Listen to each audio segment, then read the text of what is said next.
Hello, hope you're having a great day. So thank you for joining me for today's class. This is going to be the third part and the final part of the egg health support series.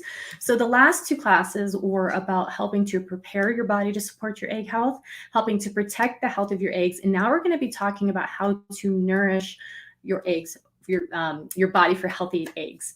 Okay, so there's a couple different ways we're going to do this. If you end up having any questions during this class, this talk, go ahead and put them in the comments and I can answer them towards the end. So in the previous classes, we talked about how the cycle of an egg is around 90 days. What you're doing today is impacting the egg that you're going to be ovulating 3 months from now. Something similar is happening for sperm health, but I will be doing a separate video on that topic. But a lot of these support therapies and different things I'm talking about would be beneficial for both partners. So first, we're going to be talking about helping to nourish the body. And one of the ways we're going to do that is with food. And the other way we're going to do that is with self-care and lifestyle therapies. So let's talk about flooding the body with nutrients. One of the reasons we want to do this is when the egg is on its way to maturation and then it's going to be ovulated, it is exposed to what is in your body. So at that time, you want to be flooding your body with nutrients. You want to be eating a lot of antioxidants, a lot of foods that have different nutrients in them, vitamins and minerals, so that you have everything that you need to support the health of that egg. You also want to make sure there's plenty of oxygenated blood. There is plenty of fresh blood flow and circulation happening. So let's jump into how to flood the body with nutrients. So one of the first ways to do it is, of course, with the fertility diet.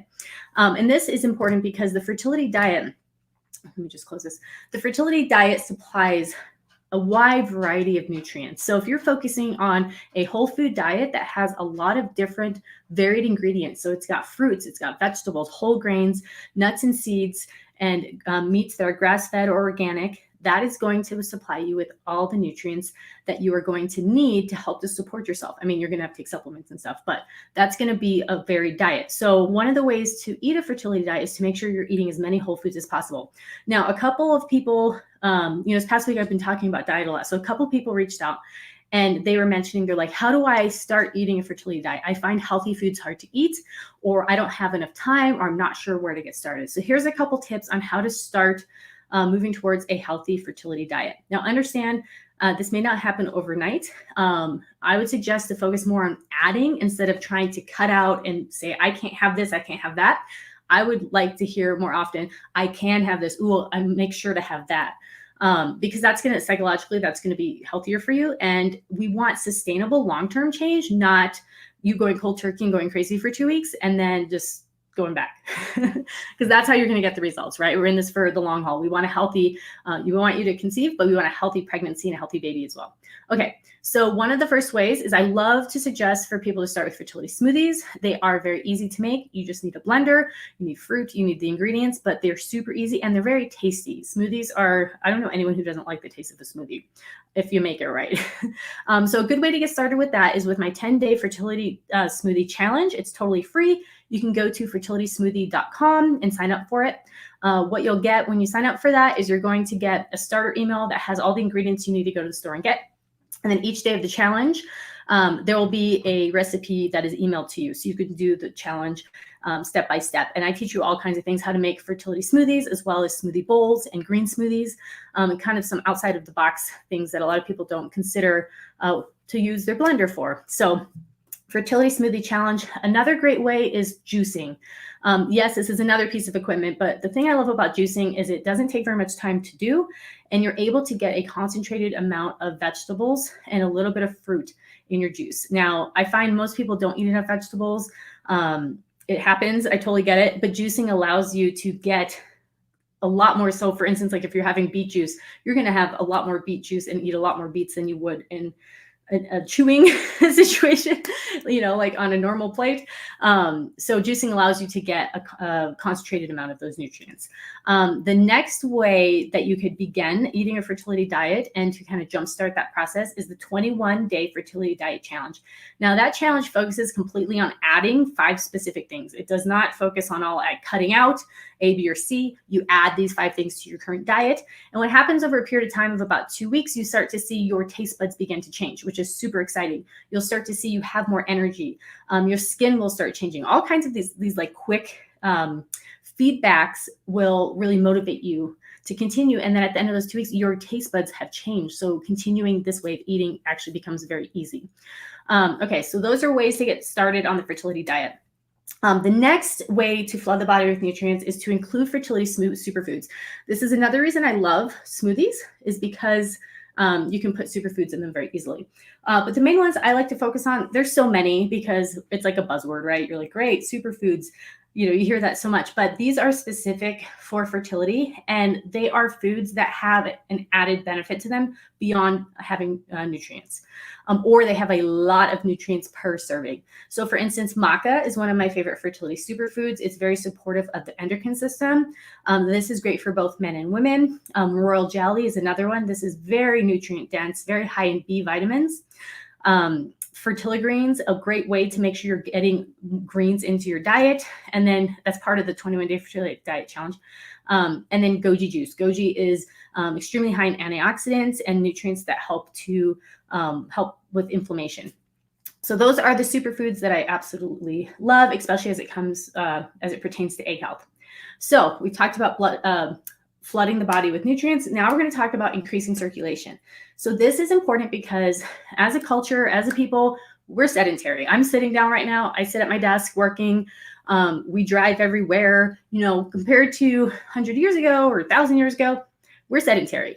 Also, when you're high stress, one of the first areas that the body is redirecting blood flow from is the reproductive system. Or if you're under stress for long periods of time, the reproductive system will be the least focus that your body has in providing nourishment to. So helping to increase circulation is going to be important. A couple ways to do that. The first is self-fertility massage. This is a wonderful self-care technique that you can do that's going to help to move out old blood and bring in new oxygenated blood. Castor oil packs are another wonderful way to increase circulation. Beets, they have nitric oxide. So a nitric oxide in the body increases circulation. Just remember, after you eat beets, your poop will be red and your pee might be red. So don't freak out. Don't email me. I get so many emails about beets. I'm like, but I can't stop talking about it because beets are so helpful. So just don't email me about it after you eat them. L-arginine is another supplement that increases nitric oxide. That's fabulous for helping increase circulation. And then exercise, doing yoga, lifting weights, running, whatever it is for you that you like to do for exercise. And then acupressure is another great way to stimulate blood flow and energy towards an area of the body. Now, the last area for nourishing your body for egg health that I want to cover is one that I feel a lot of people kind of just don't focus on because it's not directly related to causing ovulation to happen or directly related to A, B, or C. And it's self-care and stress reduction. And the misconception about this is that it is not as important, but it is just as important because stress can have a big impact on hormonal health, and hormonal health can actually have an impact on the health of your eggs. Certain hormonal imbalances can actually cause damage to your eggs. So having self-care and stress reduction is extremely important on your fertility journey. You are worth it. This is something that should be part of your plan. You've got your diet that you're doing, you've got your herbs and supplements, your protocol, whatever it is. Have self-care and stress reduction as one of those columns. So here's a couple things. This is by no means everything, but here's some things that come to mind for me. Self-fertility massage, double whammy with that one. That's a wonderful way to have self-care and stress reduction because massage always is relaxing. Again, castor oil packs, taking that time to lie down and have a warm pack on your belly, it really is calming. Using essential oils. Essential oils are one of my absolute favorite ways for self-care and stress reduction. There are so many different types of oils that can help you with emotions.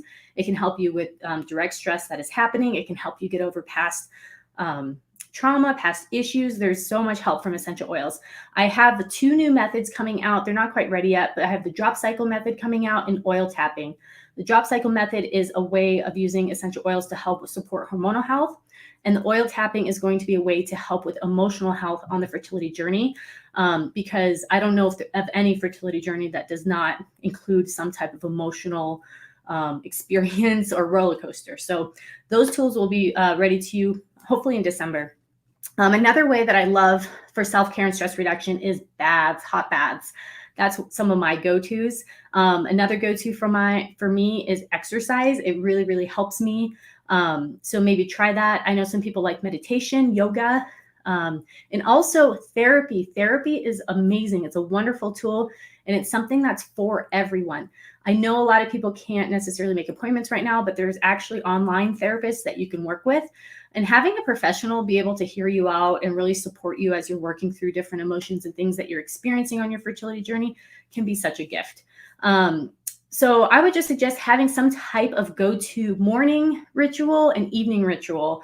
And what I mean by ritual is like you do these handful of different things to start your day and to end your day. And that ends up being really soothing and really comforting. Also, having something as part of that plan that you're going to do in the moment when things are stressful as well.